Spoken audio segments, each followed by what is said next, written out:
lobbying for policy changes, and empowering persons with disabilities. We look with pride to what this nation has achieved over the last 40 years. Employment, especially for persons with disabilities, still remain a challenge in the country. However, it is a deliberate step we take towards changing this that will actually change the narrative in the future. Referring to the Employment Act, Sections 5.3 of the Employment Act, Cap 226, prohibits discrimination based on disability in recruitment, training, and terms of employment. Differently able.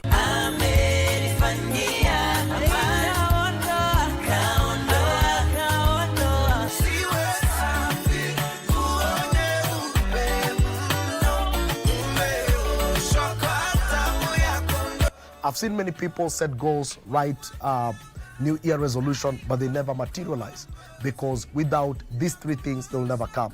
There are 6 areas that I want us to look at: your health, your academics, your finances, your spirituality, your family, and your relationships. In the corporate world, they say your net worth is equal to your network. So there are relationships that you need to pursue. Strategize on the 6 pillars, and you're going to have a very balanced 2025 and a very healthy 2025.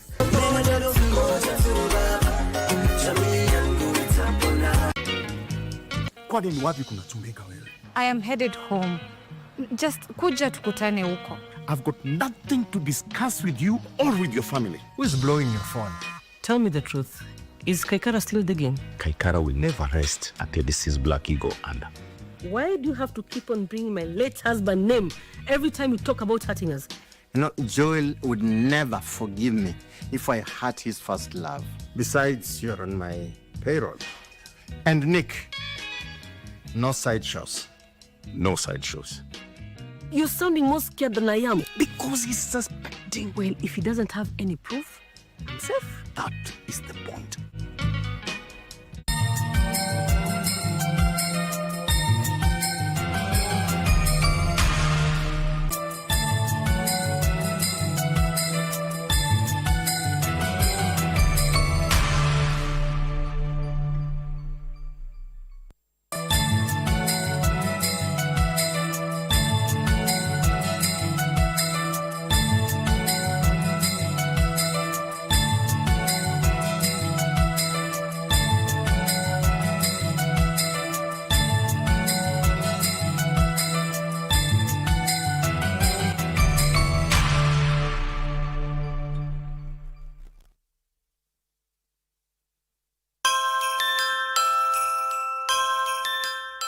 Napenda kutumia nafasi hii baada ya kuzungumza nawe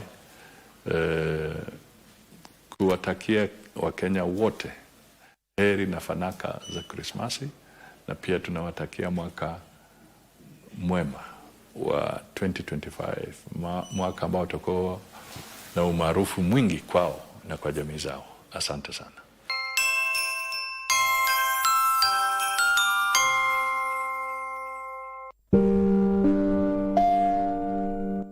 Huyu ni mume wangu, John Dennis. Yeye na mimi tulihusika katika ajali ya barabarani. Ninachokumbuka ni kusikia breki na mgongano.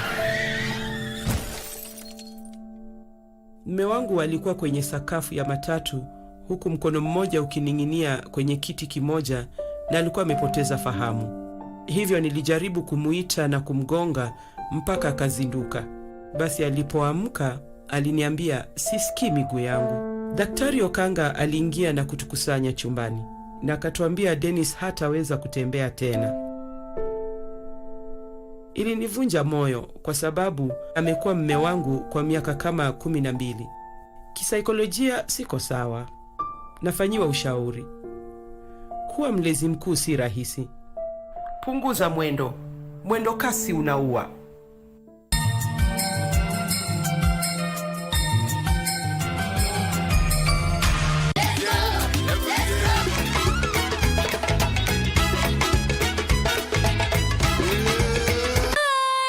My name is Gigi. You're watching Engine, the show that clears away the clouds of confusion around science and rains down knowledge on your heads. So, today we'll be discussing something that is very essential to all life on Earth. You can find nice fresh water like me in rivers, lakes, rain, and from deep underground. We're going to test for microbiology and chemical analysis. Why do we need you? Because more than half of you is made of me. Happy New Year. It is very important to reflect not just on the year, but even on daily basis. You know, every time you do something, it's always good to reflect on.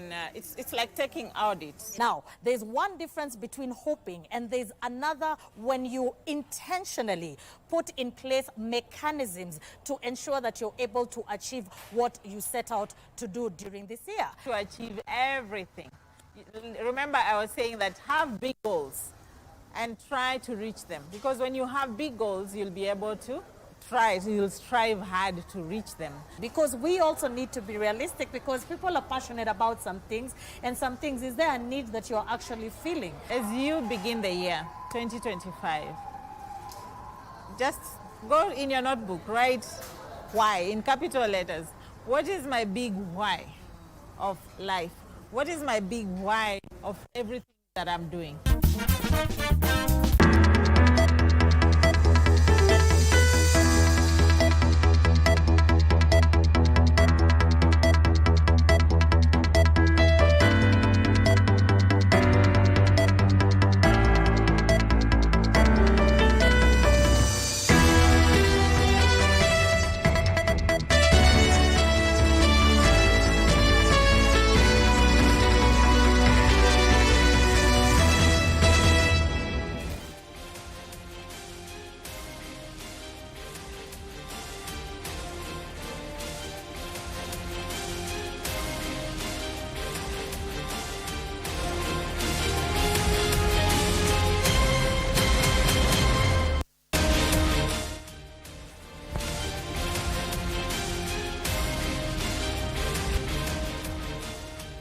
All right, and a very good evening to you. Many thanks for joining us. This is Easy Friday on this day, the 3rd day of January 2025. Happy New Year to you. Well, nothing easy to speak about for a couple of families. 11 people died in a grisly road accident. We are looking at that. And nothing easy even for parents as schools reopen next week. Our prices have been hiked for those textbooks, those uniforms. We're looking at that not too long. How about the abductions that have been going on? Business Posts a bit late. Janet Wanja, late to rest. All the details coming up. First things first, this are all the highlights.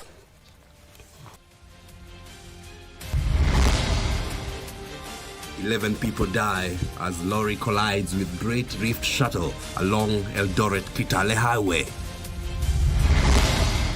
And we have made it absolutely clear that any criminality must be investigated, whether undertaken by citizens or criminals or undertaken by the police. President William Ruto directs police to investigate abduction incidents in the country. For a skirt like this one, it's going for 1,500. Unlike the other years, we were getting it like 700. Parents decry hiked prices of textbooks and school uniforms as learners prepare for the new academic year. And Kenyan volleyball queen Janet Wanja is laid to rest in a private ceremony at Langata Cemetery.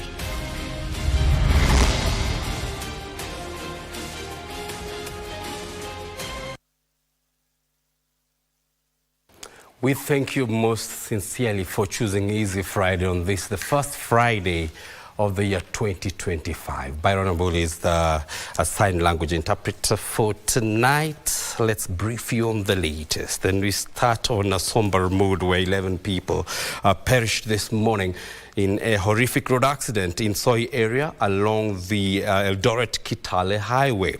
3 children survived that particular accident, which occurred a few minutes after 9 in the morning when a Great Reef shuttle matatu collided head-on with a lorry. Police have launched a manhunt for the lorry driver, who is said to have been at fault and fled the scene of the particular, after that particular accident. Ben Chumba has the latest. According to eyewitnesses, the Isuzu lorry was headed to Kitale while the Toyota Ias Great Rift shuttle had picked up passengers from Matunda shopping center along the Kitale-Eldoret highway. The driver of the lorry is said to have veered out of his lane, crashing head-on onto the matatu. 9 passengers and the matatu driver died instantly. 1 passenger succumbed to injuries while being ferried to Moi Teaching and Referral Hospital in Eldoret. Hatujui nini kabisa imefanyika kwa ajali, lakini ni matatu karibu iue watu wote kwa hiyo ajali. 3 children, 2 aged 7 and 1 14, are the only survivors and are said to be in stable condition. The driver of the lorry fled the scene.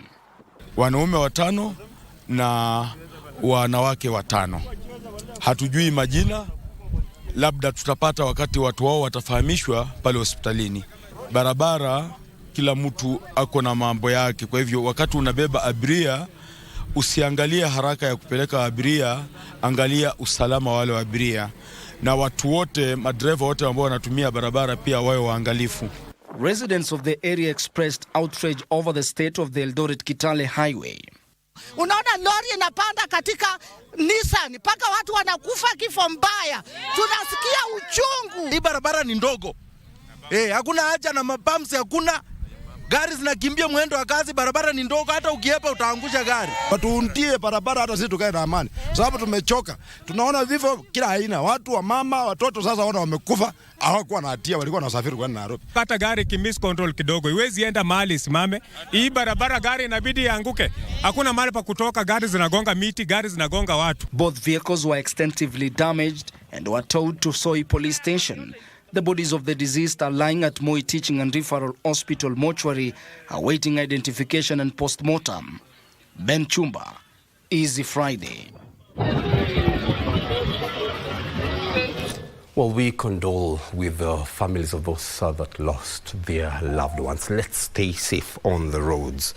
As the officer says, there are no need for rush. Look at the security and the safety, rather, of those that are occupying the vehicles. Moving on swiftly, President William Ruto has directed police to investigate circumstances around the disappearance of individuals in the country through abductions. The head of state, while calling for responsible exercise of democracy, as his resolve to end extrajudicial killings remains resolute. The president says that he remains undeterred on delivering on his mandate, despite what he terms as incitement through social media. Kabuchai, Bungoma County. Mourners in their thousands here to bid goodbye to Mama Anna Nanyama Wetangula, mother to National Assembly Speaker Moses Wetangula. But despite the occasion being solemn, affairs of a state became subject of intense debate, particularly the ongoing spate of alleged abductions. Your Excellency, even the abductions, sisi tuko na record minafanya na vyama vingi vya duniani. Kuna watu wanajiabduct ili wapate pesa kutoka kwa Amnesty International and other organizations that support civil societies. Our children are getting lost, they're being abducted, wengine wanauawa. That's the position. We should not cover up the basic truth. That's the rais mwenyewe amesema kwamba utasimamisha hii maneno. Tunataka mambo ya abduction ifanye nini? Ikwishi. Wakati muliua watu mukaweka River Yala, you are the regional commissioner in charge of abductions and murdering Kenyans. Wewe mwenyewe, shame on you. With 6 individuals said to be still missing, President William Ruto directed the National Police Service to investigate the circumstances around their disappearance. And we have made it absolutely clear that any criminality must be investigated, whether undertaken by citizens or criminals or undertaken by the police. It must be investigated, and we must get to the bottom of any criminal activity in Kenya. Ruto says his commitment to end resolution of public affairs through extrajudicial means remains clear. Na hatuwezi kurudi nyuma pale mahali Wakenya walikuwa wanapatikana ati kwa mito wameuawa. Wakenya sijui 30 na ngapi kule Yala, Wakenya sijui ngapi 20 na ngapi kule Tana, sijui wapi, sijui tuko na containers, Wakenya wanauawa wanapelekwa kwa National Park. That will not happen under my administration. Acknowledging the place of criticism in democracy, the president called for responsible exercise of constitutional rights that does not compromise the rule of law, calls backed by leaders attending the funeral service. And anybody in breach must live with the consequences of the law. And the law must apply not in a selective manner, to keep everybody on the right side of the law. Because the rule of law is what underwrites our democracy. The president guarantees security for all Kenyans, everybody. And the government of Kenya also spends a lot of money to guarantee that security. And this means protecting, but also making sure those who violate face the law in accordance with the law. Lazima tutofautishe demokrasia na utovu wa nidhamu. Demokrasia na utovu wa nidhamu vitu viwili tofauti. Are you telling us that the pending bills amounting to almost 700 billion were incurred when Ruto was the president? Why have you forgotten how we got to where we are? Why are you blaming Ruto for fixing a problem that was created? In the wake of criticism, he says he remains undeterred from what he called incitement through social media against his development agenda. Kuna watu wengine wako huko kwa mitandao hawataki sana tuseme haya mambo, kwa sababu wanataka kuendelea tu kusema hakuna kazi inaendelea Kenya, hakuna kitu, fitina tu, story, Kasongo, Sakayo, sijui. Hiyo Kasongo ni sawa, ni wimbo mzuri sana ambaye ilikuwa inaendelea, so hiyo Kasongo tuendelee naye. Ile ya Sakayo pia si mbaya kwa sababu kusanya ushuru ya kupeleka Kenya mbele, hiyo ni sawa. The president enumerated what he says are his biggest achievements, including the straightening of a competence-based curriculum, the hiring of 70,000 teachers, the launch of a Taifa Care, affordable housing, and sugar sector reforms. John Jacob Kuria, Easy Friday.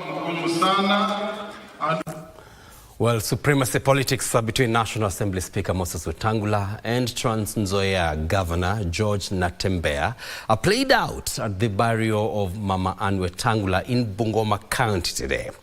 Governor Natembeya found himself on the receiving end after he criticized Western Kenya leaders for using the burial to ask for development from the president, saying they in the government. Our reporter Gishoki Washira puts into perspective the political drama pitting two antagonists from the Bukusu community. At the burial of Mama Anna Wetangula, Speaker Moses Wetangula's mother, Western Kenya leaders including Bungoma Governor Kenneth Lusaka and Wetangula's father Dominic Wetangula sought the president's intervention for completion of road projects and upgrading of technical institutions in the area. Na nakuomba uinue uipe taraja ya Kisiwa National Technical School. Ninakuomba kwa unyenyekevu. Level 5 hospital in Bungoma, we are ready. Please, I know our minister is from here. The cabinet memo will be coming to you. Please assist us to elevate it into level 6 so that we can give services to our people.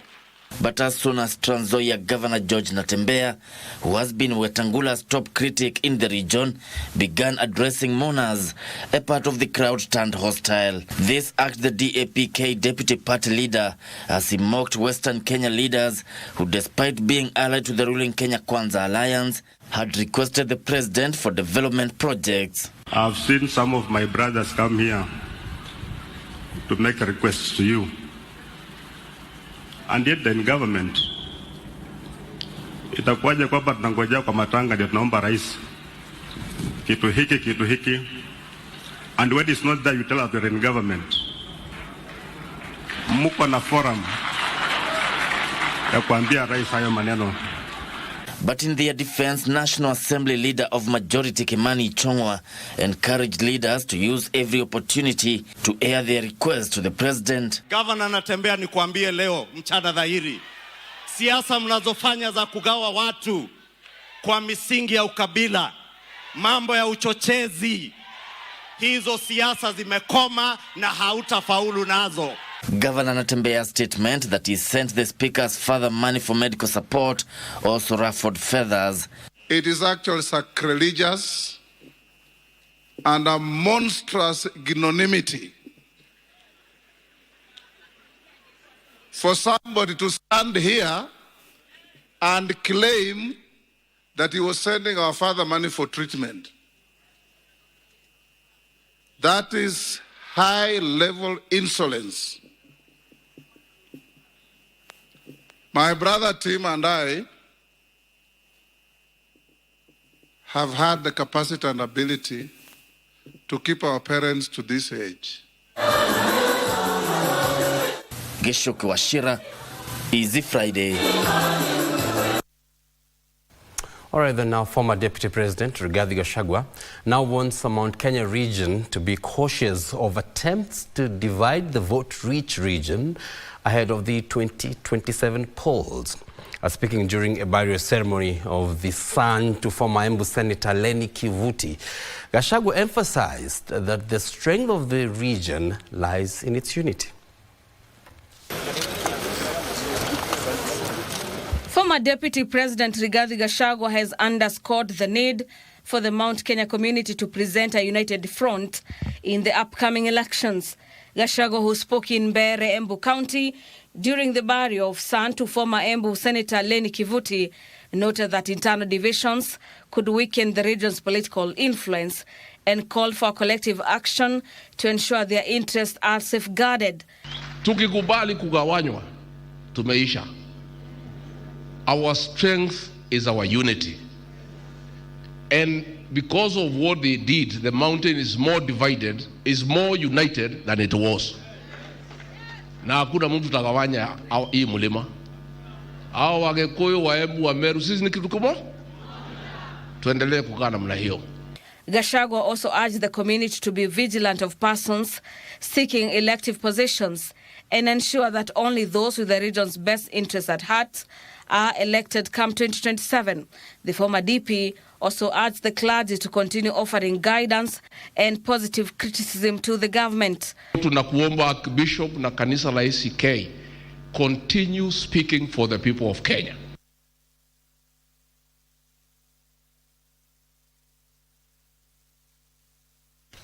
All right, then we are going to take a quick breather on Easy Friday tonight. Plenty lined up for you ahead.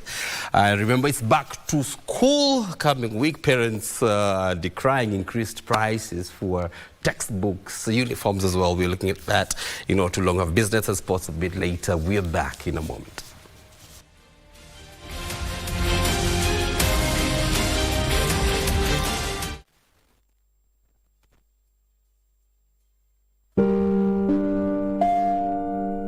This is my husband.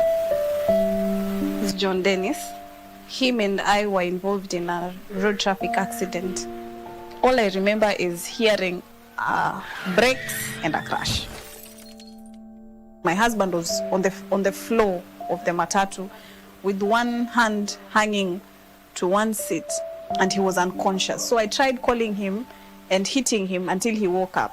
So when he woke up, he told me, I can't feel my legs. The doctor came in, Dr. Okanga, and he told us Dennis will never be able to walk again. It broke me because he's been my husband for 12 years. Psychologically, I am not fine. I'm doing counseling.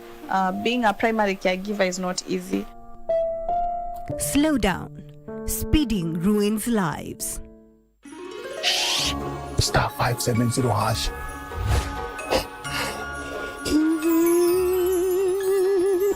Option 1 kuna PS5 na ni full package na inakuja na JBL Party Box.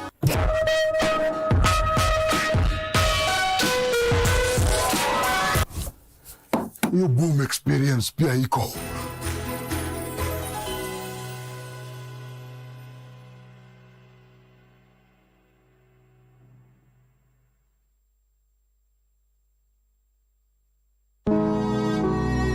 Mguu ikianza kuuma, uchungu ikikuwa nyingi, inauma sana.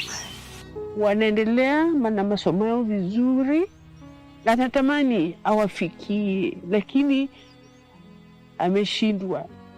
Hawezi, anaumia. Mwenyewe analia, ananiambia nataka aende shule. Na shule atafikaje na akiwa mgonjwa na wengine? Mzee hana kazi. Watoto kusoma tu ni shida. Chakula kupata shida. Saa ya baridi huwezi kaa nje. Mpaka umvalisha manguo za baridi. Hii kitu baridi isiingilie kwa hii masikio. Ikiingilia huwezi lala hata.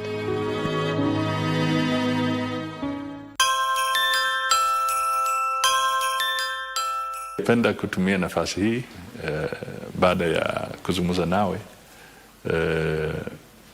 kuwatakia Wakenya wote heri na fanaka za Krismasi, na pia tunawatakia mwaka mwema wa 2025, mwaka ambao utakuwa na umaarufu mwingi kwao na kwa jamii zao. Asante sana.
All right, then, and a warm welcome back to Easy Friday. Let's continue the brief of the news that's been shaping up today. Now, parents have decried increased prices of textbooks and school uniform as learners in public schools prepare for the new academic year, which begins this coming Monday. That will be the 6th of January, 2025. A spot check by KBC Channel 1 at various bookshops and uniform sellers within the county, that's in Nairobi County, brought to light the tough economic times that Kenyans are facing, with those interviewed saying prices have almost doubled. 3 days into the new year, Nairobi Central Business District is fast returning to its usual busy nature, as parents flock to school uniform shops and bookshops in readiness for the first term of the 2025 academic calendar.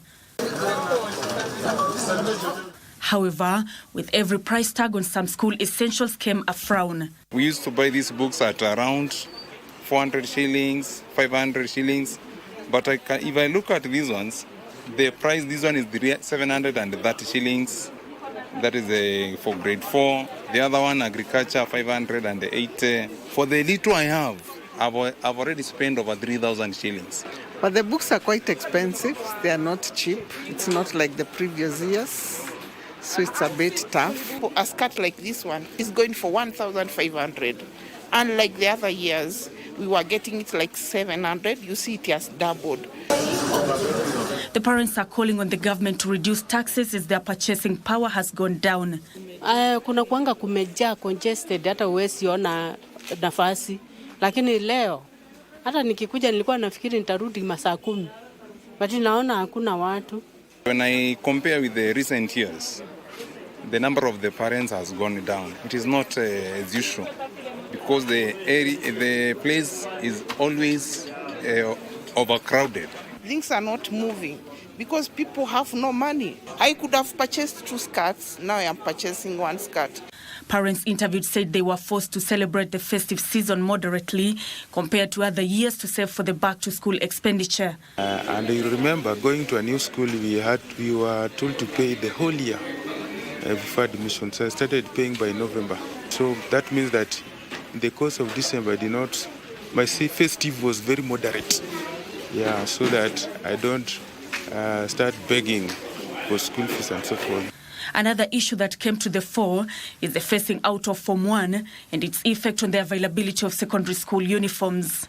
Because the distributors are saying they cannot make so many clothes since there is no Form 1 intake. So I had to go several shops until I got this skirt, and it's only 1. And the sizes are not ready available.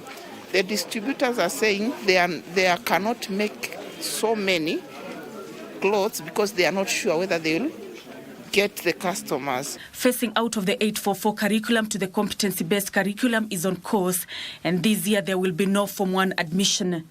Instead, learners in grade 8 will transition to grade 9, which is the last grade in junior secondary school. Parents have continued to express concern over the cost of books and uniforms as they prepare to take their children to school from next week. However, they are holding on to hope that things will get better in the near future. Nancy Okware reporting for Easy Friday, Nairobi. All right, then now, the Coast Parliamentary Group, CPG, is calling on the Ministry of Tourism and Wildlife to expedite the creation of a grazing corridor in Nyakaliche village, Garsen constituency, to avert human-wildlife conflict in the area. While blaming the Kenya Wildlife Services for the killing of an elder, Isaac Jasodelo, that happened about 5 days ago, the legislators said the lack of grazing corridors often subjects herders to harassment by KWS wardens who confiscate their livestock while trying to access pasture and water in the parks. The Coast legislators asserted that Garsen elder Isaac Jasodelo was killed by a Kenya Wildlife Service officer at his home in front of his family in Tana River County, and not in Savo East National Park as purported by KWS. According to eyewitness reports, Mzee Isaac was killed at his home in the presence of his family. Members are not in the Savo National Park as purported by KWS personnel. Aliyeuawa hakuwa katika mbuga ya wanyama, alikuwa kwake, na ndio hivyo ikawa imetuhuzunisha sana mpaka tukaweza kufika hapa. Speaking after presenting a protest letter to the Coast Region Kenya Wildlife Services office in Mombasa, the lawmakers accused KWS of failing to uphold President William Ruto's call for harmonious coexistence between communities and wildlife when he visited Tana River. Rais akatoa amri akawaambia KWS watekeleze mambo ya corridor na kadhalika. Hawajasikia Director General mpaka nikapeleka statement mbele ya kamati ya bunge. Nilipopeleka akasema ndani ya wiki 2 waziri Director General la kamati ya bunge ya wildlife watatembelea hiyo sehemu. Mpaka wale hakuna chochote imefanyika. Director General ameweza kukataa kutekeleza amri ya rais mwenyewe ambaye alizungumzia akiwa pale Tana River kwamba watu wafugaji na KWS waweze kuwa na mawiano ya kuishi vizuri. They also urged the Directorate of Criminal Investigations to promptly probe the matter and have the culprits charged with murder. DCI, sijui kwa nini na vitengo vya usalama polisi wamechukua karibu wiki moja na aliyemuua mzee Jaso anajulikana, statement zimeandikwa na mpaka sasa hajashikwa na kupelekwa kotini. Yule mtu ambaye kwamba ameua lazima apelekwe kotini kwa sababu wiki moja ni muda mrefu sana. Familia wanalilia haki. Saa hiyo wale watoto wake mabaki mayatima. Responding to the lawmakers' demand, KWS Coast Region Conservation Area Senior Warden Vincent Ongwae promised a speedy and amicable resolution of the matter. We have a dedicated strategic plan that addresses these kind of issues, and I am sure we are going to work with you leaders as you have come today in focusing on building resilient ecosystems, and that is what KWS wants today. For Easy Friday, I'm Ilesi Sapeid. Well, then let's head to the courts. Milimani High Court on Friday issued a conservatory order blocking Bruno Oguda Obotha from taking over as Managing Director, East Africa Portland Cement Company, that's the EAPCC. And elsewhere, residents of Nakwamoru, Turkana County, are using sporting activities as a peace-building tool to end conflict. Details of this and more stories in our county news wrap. The conservatory order from Milimani High Court stopping Bruno Oguda Obotha from assuming office as East Africa Portland Cement Company boss comes a few days after the EAPCC board wrote to the acting Cabinet Secretary of Industry, Trade and Investment, Salim Vuria, to reconsider the appointment of Obotha, citing integrity issues and conflict of interest. Elsewhere, residents of Nakwamoru in Turkana County are decrying rampant border conflicts, calling on security personnel to tighten surveillance ahead of public schools reopening next week. There were 3 borders who were shot along Kapelibok Highway, along Lorogon-Nakwamoru Highway, and that threatened the peace and the arrangement of the tournament. Our parents are no longer doing illicit business of hunting for animals from our neighbors. But our youth can do that if they are idle. But if our department, the peace department from West Pokot and the peace department from Turkana, we are very sure, given the opportunity the governor, the audience the governor gives us, we are very sure if we went to him with this idea, we are going to engage the Pokot so that next time we have intercommunity games. So kwa hivyo tunashukuru hao viongozi wetu ambayo waliorganize hii tournament. Kwa sababu wakati tuko na tournament kama hii, hata wale wezi wa mifugo wanashindwa jinsi ya kukuja kufanya nini, kukuja kudistract wanafunzi pale mashambani. We organize for at least for a larger event that we have to showcase our culture, and there are so many things that we can do. And Kakamega County Woman Representative Elsie Mohanda has urged the National Treasury to ensure that school capitation is disbursed promptly to prevent financial constraints faced by school administrators due to delays. Mambo na capitation. Tunasikia mara mingi walimu wanalia sana, pesa haijakuja. Kwa hivyo mimi naomba pesa ifike kwa wakati ifaao, ndio watoto wetu wakifungua shule waanze kusoma mara moja. Finally, local leaders and stakeholders in Meru County have intensified efforts to educate the public on the beneficiaries of Social Health Insurance Fund. Meru County registration kwa SHA iko chini. Kwa hivyo mimi nataka kuhimiza wa Meru tutoke kwa wingi, tufanye registration ndio tuweze kubenefit kama wale wa Kenya wengine ambayo wamefanya registration na tayari wana benefit. Kuna mitandao ambayo inatumika ambayo inaitwa artificial intelligence, ambayo serikali inatumia kujua unapaswa kukua katika band gani. So tunaomba watu wanapoenda kuuliza hizo maswali wasichukulie maswali kama ni ya hovyo. Wajibu hiyo maswali vile inavyotakikana ndio waweze kukua at the right band. Band ambayo unatakikana ulipe pesa zinaanza kutoka 150 mpaka ngiri moja kwa watu wa chini, na wale watu wa serikali kuna ile percentage ambayo serikali imeweka ambayo ni around 2.75%. The campaign also aims to boost enrollment and ensure residents access quality and affordable healthcare services. Kasichana Masha, Easy Friday. All right, then now let's cross borders now. Suspended South Korean President Yoon Suk has survived arrest following suspension of efforts by investigators to apprehend him at his presidential residence in Seoul Friday morning. The politician is currently under investigation for abuse of power and incitement, inciting an insurrection when he tried to impose martial law in early December last year. We start in Africa, where the diplomatic dispute between Ethiopia and Somalia that had led to tense regional relations has been resolved. This is according to Somalia's Foreign Minister Ahmed Mwalim Fiki, who said Somalia had made no concessions. Ethiopia has not commented on the Somali claim, but said the two countries had agreed to strengthen bilateral relations. The two neighbors had been at loggerheads since last January, where landlocked Ethiopia signed a maritime deal with the breakaway Somaliland, which Somalia considers as part of its territory. Elsewhere, after a dramatic 6-hour-long standoff with security, South Korean police called off an attempt to arrest suspended President Yoon Suk-yeol.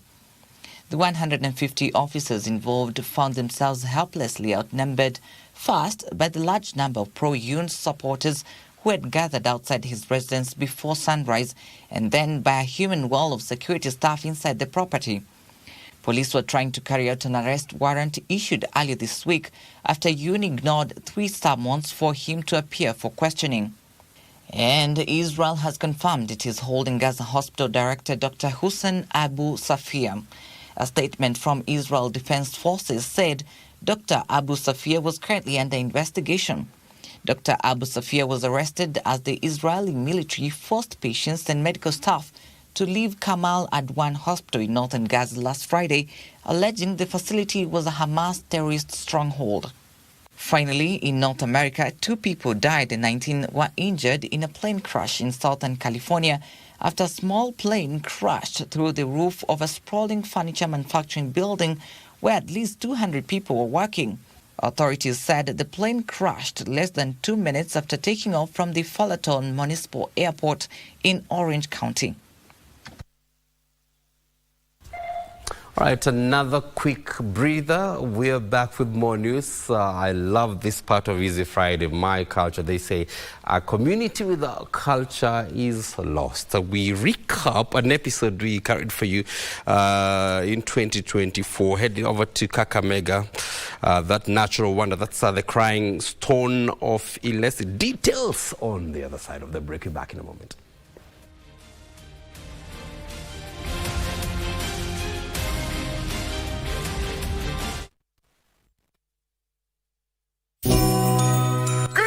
Visa hii ishafika na ni kubwa.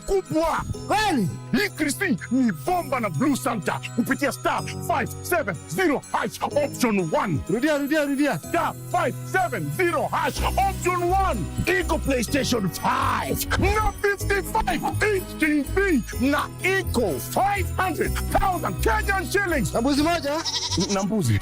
1 million Kenyan shillings na Samsung S24 Ultra. Nambuzi moja?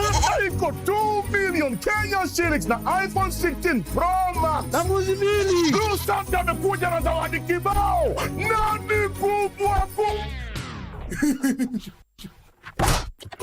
Hapa kuna ndogo. Hapa Christmas ni bomba.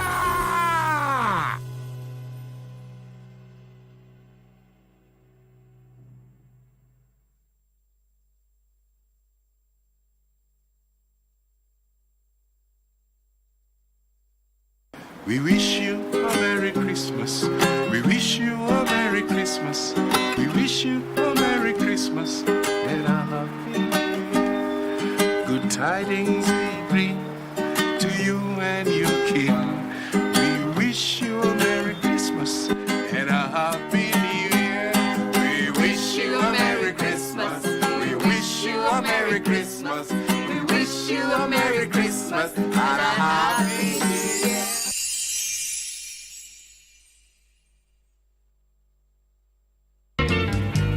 Kwani wapi kunatumika wewe? I am headed home. Just kuja tukutane huko.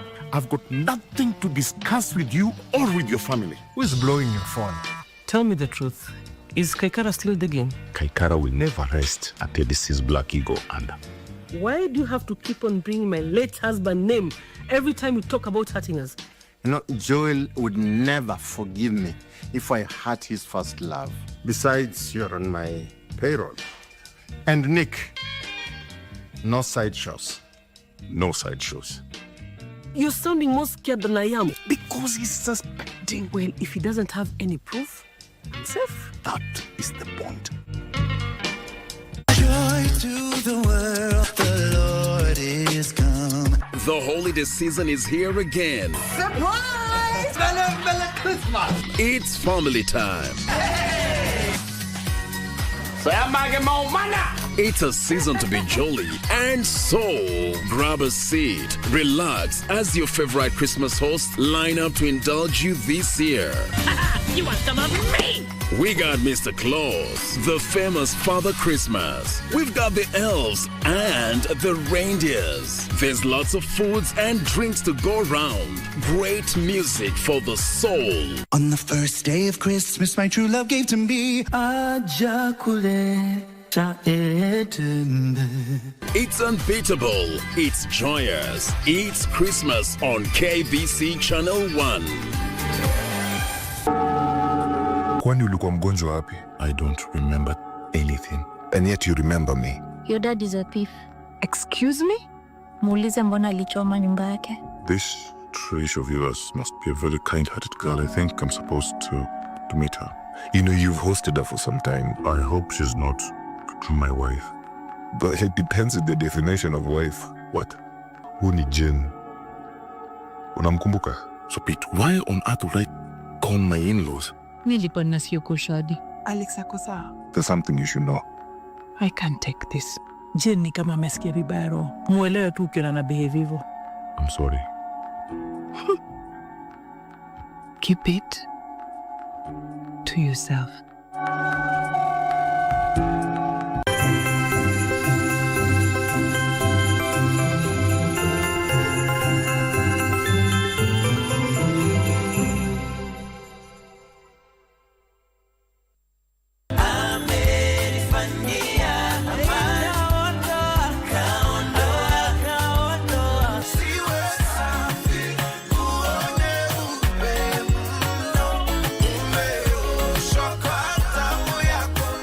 I've seen many people set goals, write New Year resolution, but they never materialize because without these three things, they will never come. There are 6 areas that I want us to look at: your health, your academics, your finances, your spirituality, your family, and your relationships. In the corporate world, they say your net worth is equal to your network. So there are relationships that you need to pursue. Strategize on the 6 pillars, and you're going to have a very balanced 2025 and a very healthy 2025.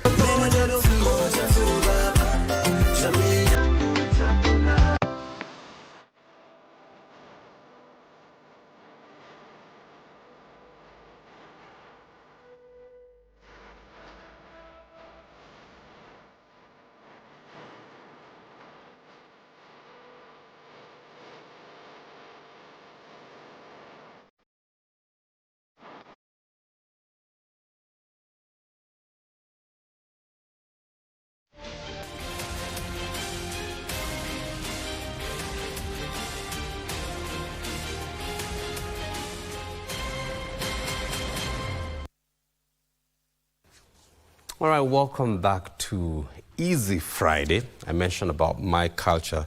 I need to appreciate Byron Abuli, who is a sign language interpreter for the night. Let's look at my culture tonight. We travel all the way to Kakamega County to uncover the mysteries and traditions surrounding a natural wonder. That's the Crying Stone of Ilesi. Now, this towering rock formation is not just a landmark, but a revered site deeply woven around the lives of the Soha people. Known as the only one of the kind, the Crying Stone has inspired folk horror, witnessed countless ceremonies, and drawn tourists and locals alike with its mesmerizing whipping effect. Have you been there? When you get there, you need to look for that rock. Our reporter was on location and filed this particular report, The Crying Stone of Ilesi.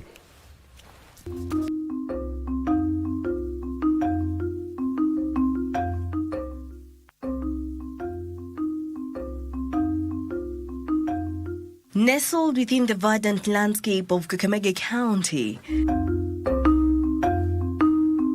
the Crying Stone of Ilesi rises dramatically against the skyline, a silent witness to centuries of tradition and a symbol of authority for the Isuka people.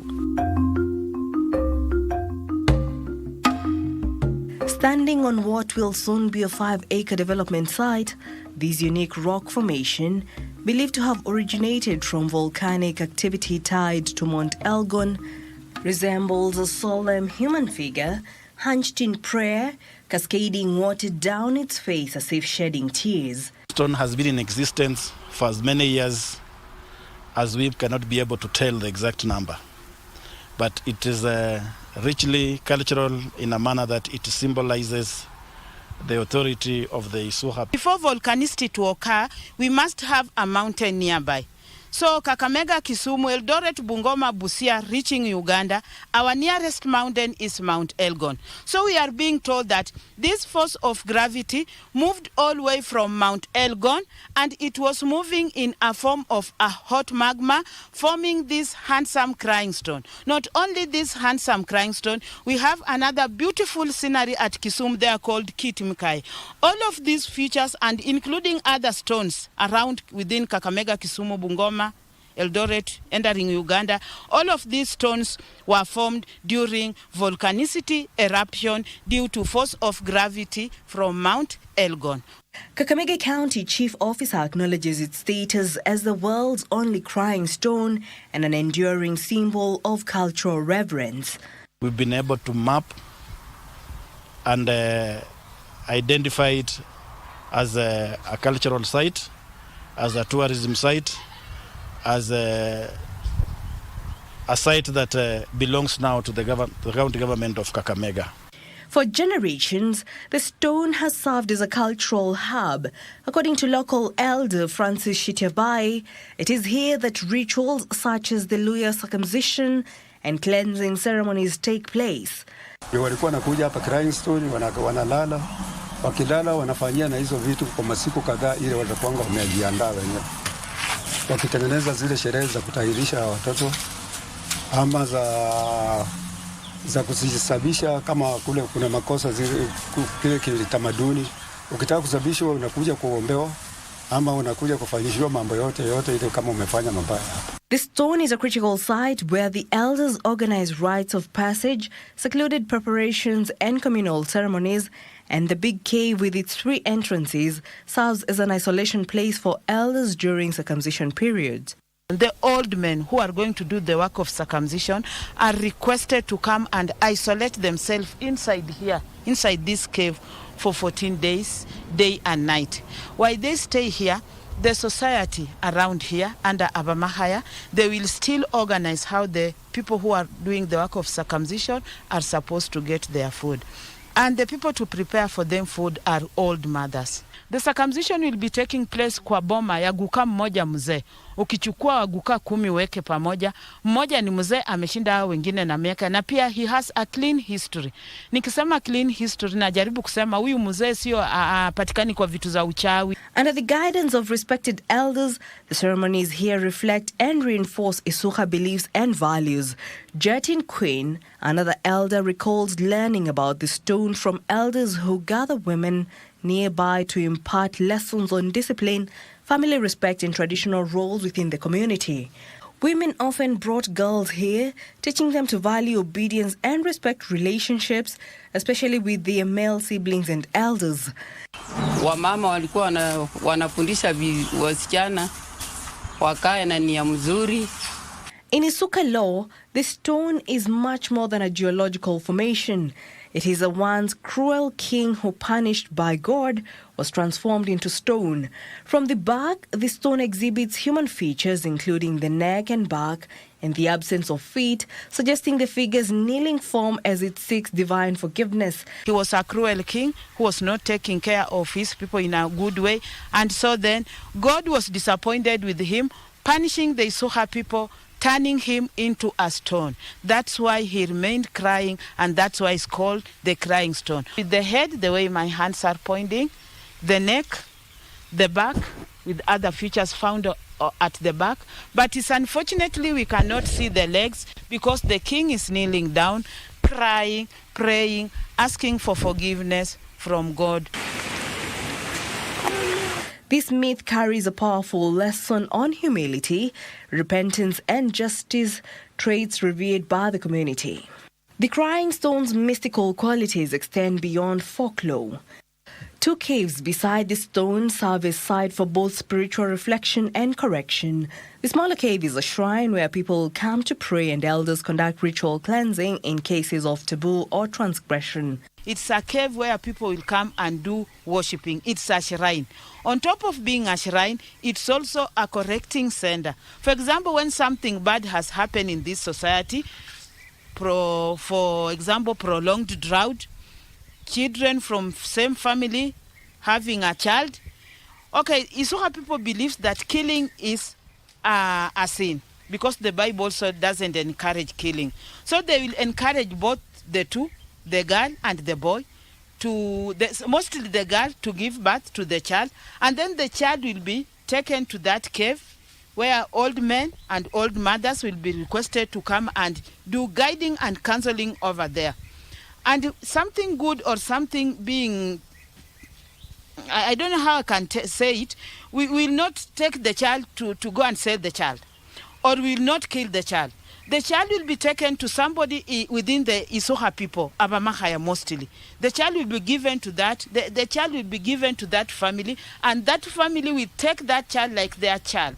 In the instance of incest, individuals are disciplined and a symbolic sheep is sacrificed, its hide worn as a cautionary mark. For those seeking fertility, a visit to the larger cave believed to enhance one's chances of conceiving is customary. You are not able to have a birth, to give a child, they will request you to come and pass inside that cave. And when you believe, you go back at home, you believe you are going to have a child, you are likely to receive a child, to conceive and have a child. It's also a belief in Isoha people. As Kakamega County sets its sights on transforming the Crying Stones grounds, efforts are underway to draw ecological and cultural tourism to the region. To preserve and elevate this symbol, Kakamega County has ambitious plans underway to revitalize and develop the surrounding area, preserving its ecological integrity while establishing it as a significant cultural and tourism site.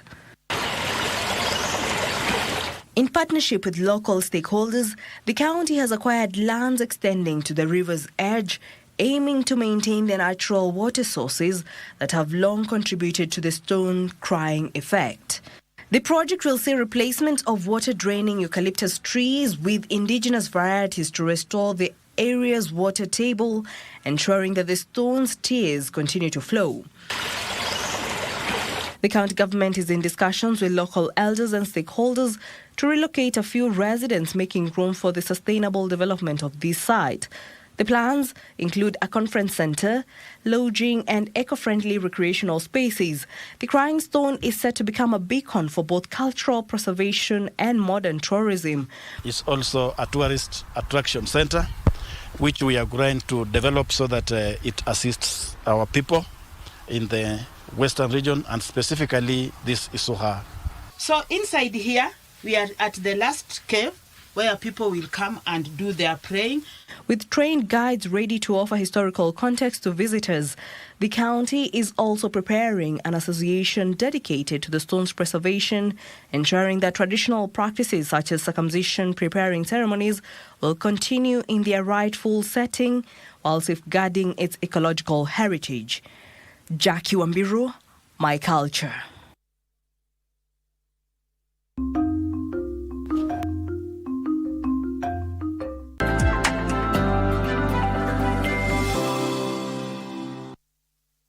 All right, let's look at other stories that are making headlines within this, our continent, Africa, business-wise, and Nigeria is establishing a national credit guarantee company to help improve access to credit for businesses and individuals. This initiative, part of President Bola Tinubu's economic reform agenda, aims to bolster financial inclusion and stimulate economic growth by expanding risk-sharing instruments for financial institutions. Here is Frederick Mwoki with the details of this and other stories making headlines here in Africa.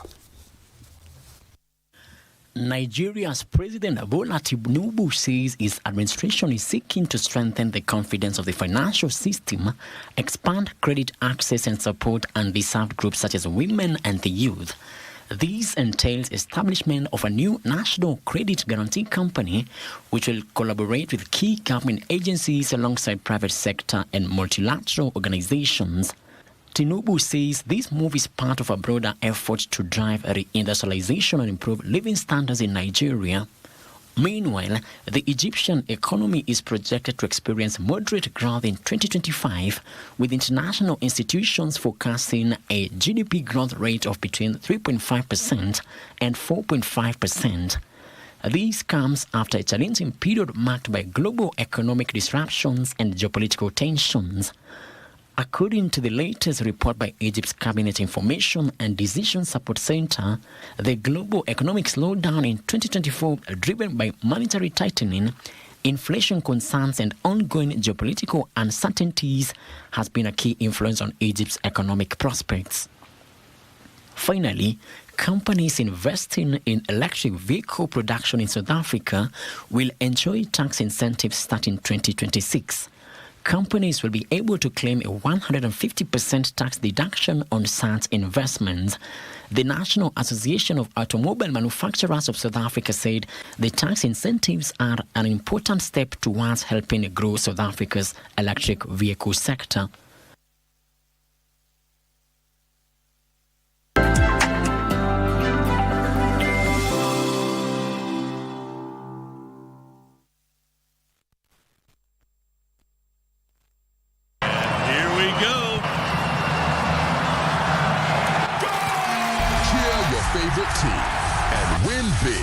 On MeChesobet.com. Casino, Aviator, and other crash games also available at MeChesobet. Sign up today. This message has been approved by BCLB license number 664. Gambling can be addictive. Play responsibly. Terms and conditions apply. Tingy tingy tong, tingy tingy tong, tingy tingy tingy tingy tong. And ndio hizo wedding bells. Sasa nikuulize kwani unaoshanga library kupitia kwa dirisha ama kwa ventilation? Did you just call me fat? Bosire, mimi ni mnono. Blood new. My brother. Karibu sana Mr. President. Hey! Woo! By the way, keep the position for now. But Kaukijua, this fight is way far from being over. Che, do you have a loose nut upstairs? My dear Apple Chakosagasa, Naishi upstairs. I'm a Tony.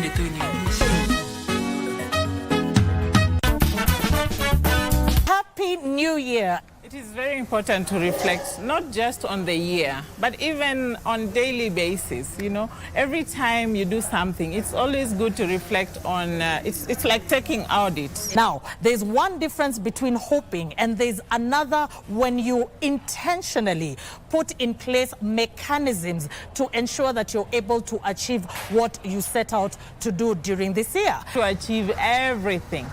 Remember, I was saying that have big goals and try to reach them. Because when you have big goals, you'll be able to you'll strive hard to reach them. Because we also need to be realistic, because people are passionate about some things, and some things, is there a need that you're actually feeling? As you begin the year 2025, just go in your notebook, write why in capital letters. What is my big why of life?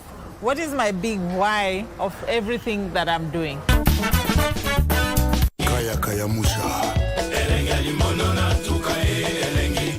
It is always a good time on Bridge over Congo. Catch us every Saturday from 10 p.m. till midnight. Join me, the Rumba Supreme Leader and the Grand Ayatollah Simeon Mfumu Kimbango and Winnie Marie Jose, Bridge over Congo. Mungu esilaka na nzungu te kasielenge Mungu esilaka na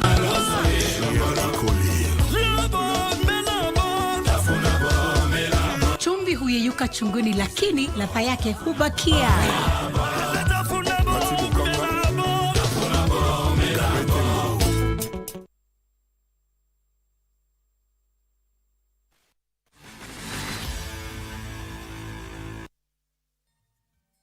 All right, let's now speak sports.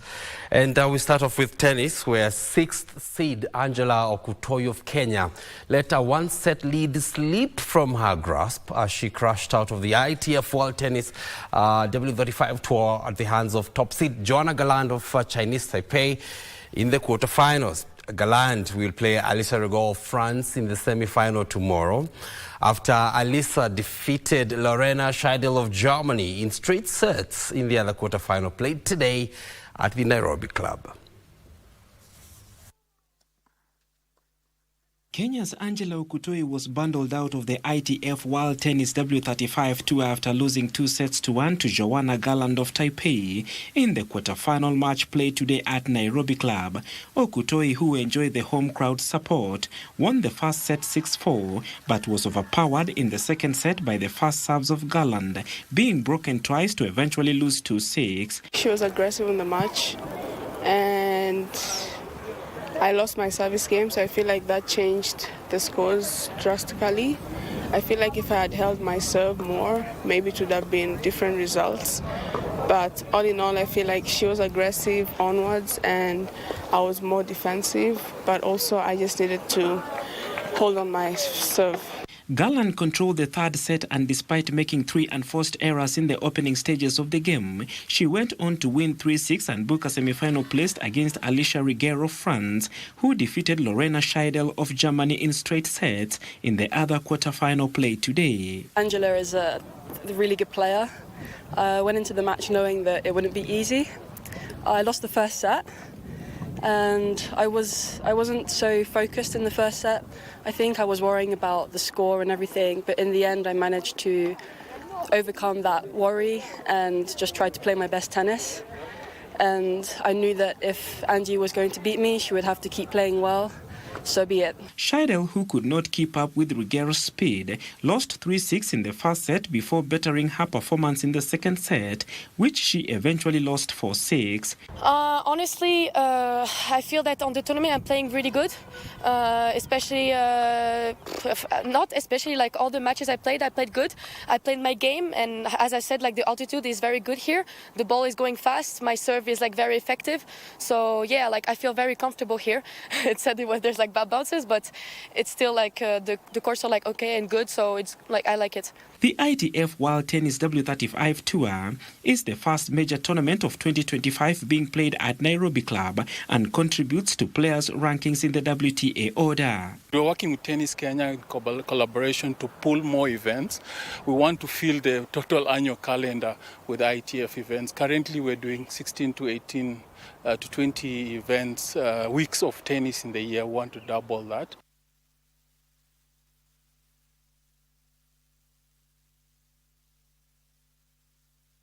All right, then now, Kenya volleyball queen Janet Wanja has been laid to rest.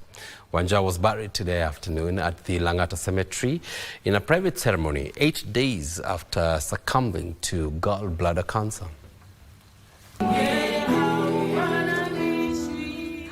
Former Malkia striker setter Janet Wanja, who passed on the 26th of last month, was laid to rest today at a private ceremony in Nairobi.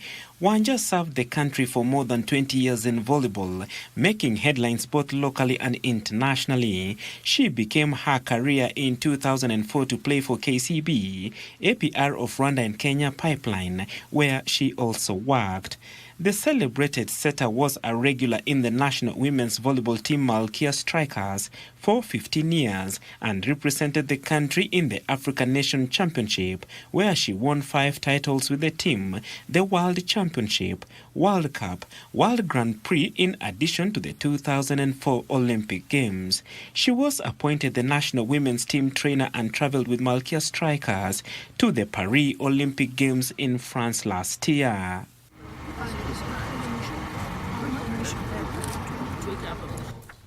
May her soul rest in peace.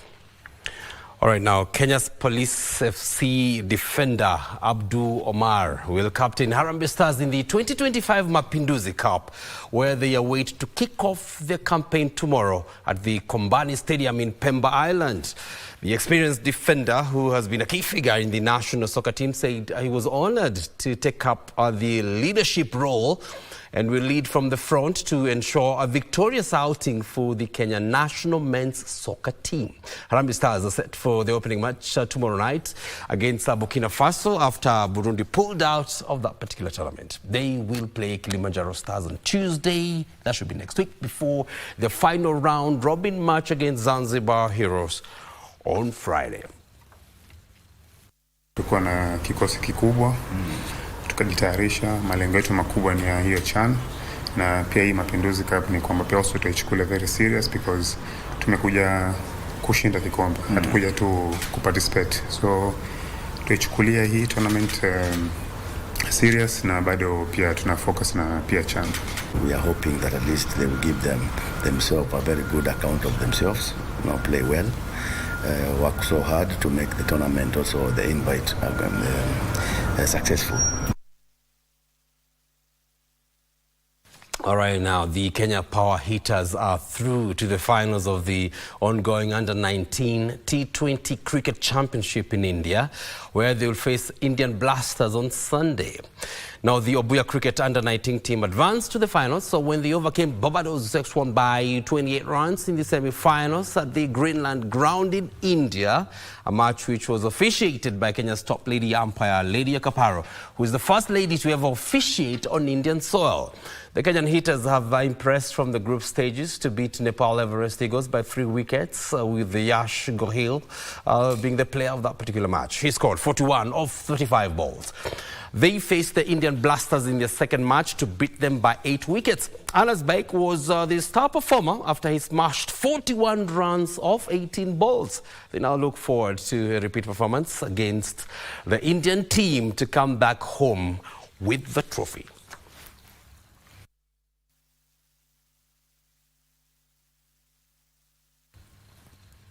All right, now the stage is set for another exciting season of the FIA World Rally Championship with 14 legs lined up this year, including the World Rally Championship Safari Rally Kenya, which is slated for the 20th to the 23rd of March, with 2 new stages around the Morendat Farm in Naivasha and Camp Moran, according to the event director, Norris Ongalo, who will be assisted by Wamboi, Keiro and Peris Kiboi. The CEO of the WRC Safari Rally Kenya, Charles Gashero, is expected to hit the ground running with his team, which includes an all-ladies team of stewards led by chairperson Tanja Gilherson of Germany, with the FIA steward being Alice Scutella of Italy, while the ASN steward is Kenya's pioneer lady steward Tuta Mlonki, who continues to defy the odds. George Mwangi is the clerk of the course. Musa Locho, the chief scrutineer, while Anwar Sidi is the route liaison in charge of media safety too. Entries have already opened for the Safari Rally, which always offers the ultimate tests for top drivers who will be flagged off on the first day at KICC as ever before they head to the 2 stages. That's the super special stage at Kasarani and the special stage Mzabibu 1, Naivasha. Meanwhile, the World Rally champion, Thierry Neuville, will lead a star-studded 70-car entry in the opening leg of the FIA World Rally Championship, the Monte Carlo Rally, which revs off from the 23rd to the 26th of this month. Neuville will be joined by his Hyundai teammates, Ott Tanak, and later signing Adrian Fomax. Toyota will field Elfyn Evans, former champion Sebastian Ogier, and Kalle Lovenpera, not forgetting Takamoto Katsuta in the 4th GIA Race Rally 1. M Sports Puma has entered Gregoire Monster and debutant Josh McLean.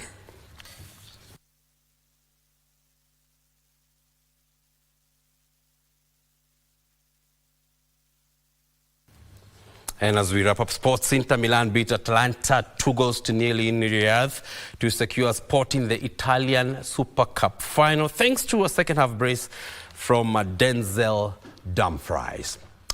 Well, Simon.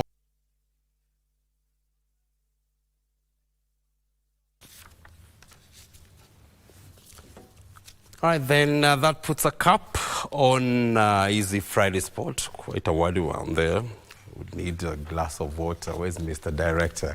That's it. We're putting a cap on Easy Friday tonight. Going to the second part of the show tonight, where we let loose. Actually, that's what about about to do right now. Let loose on the other side of the studio, DJ Koljax. Good evening, Koljax. Good evening, man. How you doing, man? All right, what you lined up for us tonight? I have lots of funky music from the 70s, 80s, and 90s, man. They're locked and loaded. We call it disco funk. Nothing but feel good vibes right here on KBC Channel 1. Yes. All right, the music never stops rather. We just need sports, probably that's why. All right, on behalf of the whole team, many thanks indeed for choosing us tonight. Byron Abuli has been a sign language interpreter. My name is John Kago. On behalf of the team, see you next week, inshallah. So long.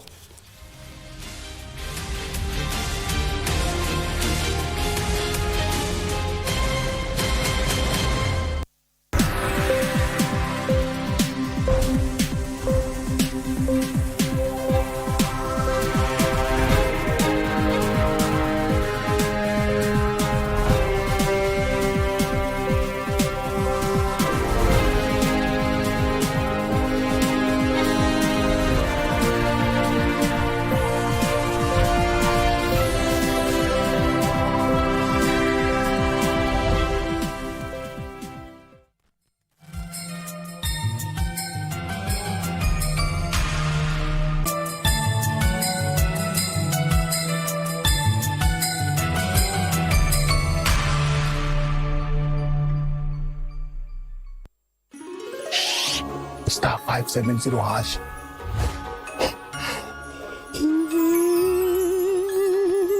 Option 1 kuna PS5 na ni full package na inakuja na JBL Party Box.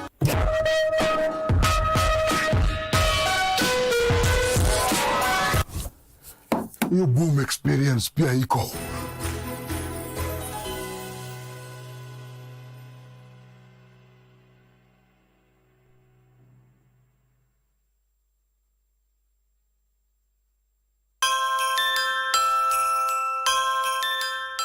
Napenda kutumia nafasi hii baada ya kuzungumza nawe